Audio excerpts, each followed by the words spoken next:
Welcome to Breaking Ties, a new you after divorce.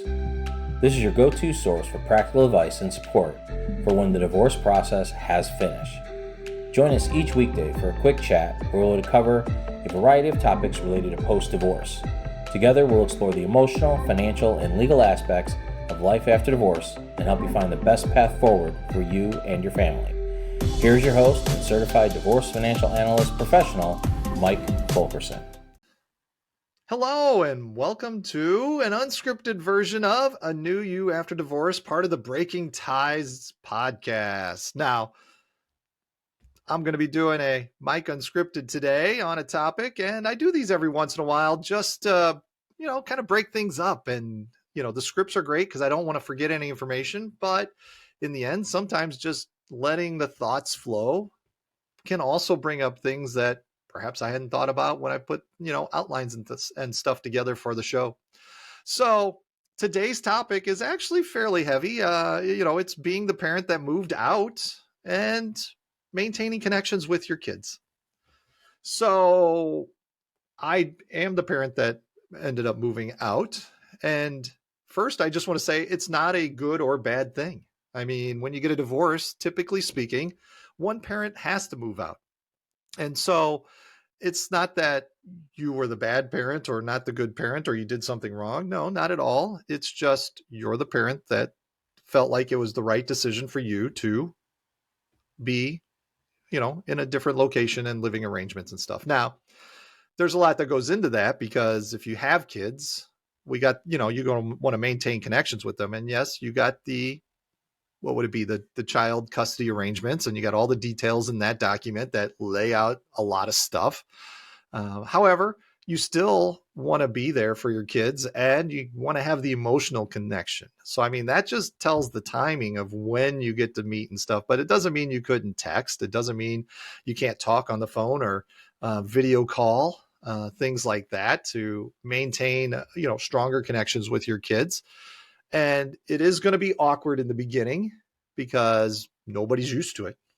So what are you going to do? I mean, you have to work on the new family dynamic, as I talk about in different episodes and things like that. I mean, you're really just living the podcast episode at that stage. It's like, okay, here we go.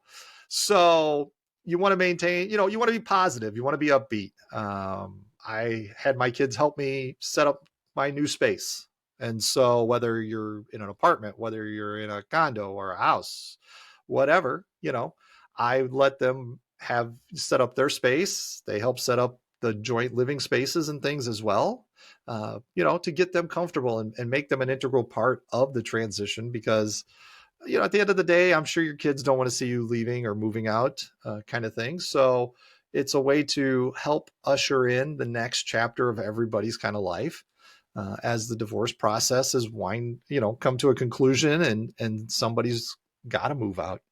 So, and really one of the things I think that's probably often not chatted about much, and that is, when we talk about maintaining connections, some parents may feel like it's the kid's job to reach out and, want to be and spend time with them. But in the end, it's not. It's the parent's responsibility to maintain the connection, to build it, to rebuild it, to enhance it, to do whatever is needed for that relationship.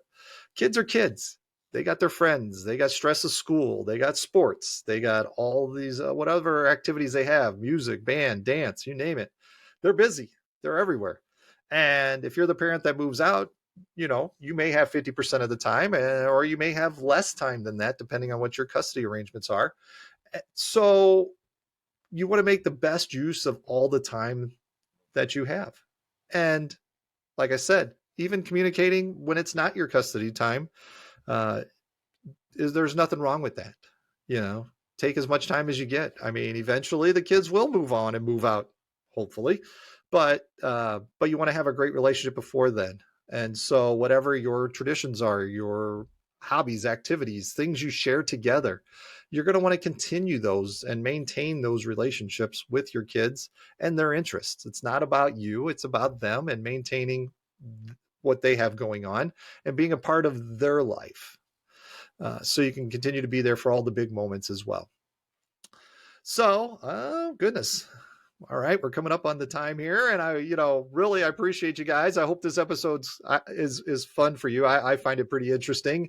I don't always have great topics to talk about. I mean, divorce is challenging in of its own right, and not a lot of fun, but hopefully things are better for you in the end, and your family, because that is often how things can work out. So, should you have any questions or anything, let me know. This concludes the episode of Breaking Ties, a New You After Divorce. And as I say a lot, divorce is not the end of your story. As you and I already know, it is the start of your next great chapter. Till next time, take care.